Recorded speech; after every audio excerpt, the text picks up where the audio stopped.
আজ আমি আপনাদের কাছ থেকে বিদায় নেবার জন্য উপস্থিত হয়েছি।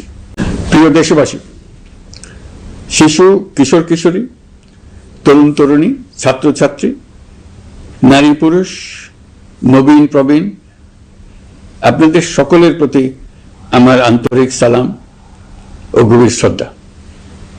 আসসালামু আলাইকুম। শুরুতেই আমি দেশের সবাইকে শুভেচ্ছা জানাচ্ছি।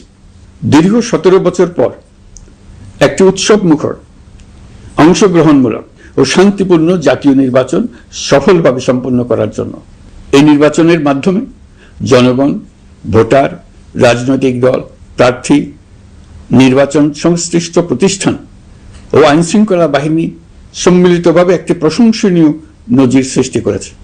ভবিষ্যতে বাংলাদেশের নির্বাচন কেমন হওয়া উচিত, এই নির্বাচন তার একটি উৎকৃষ্ট উদাহরণ হয়ে থাকবে। প্রিয় দেশবাসী, বিগত 18 মাস আমার উপর অর্পিত দায়িত্ব নিষ্ঠার সাথে পালন শেষে একটি নির্বাচিত সরকারের কাছে দায়িত্ব হস্তান্তরের প্রাক্কালে অন্তর্বর্তী সরকারের প্রধান উপদেষ্টা হিসেবে আজ আমি আপনাদের কাছ থেকে বিদায় নেবার জন্য উপস্থিত হয়েছি।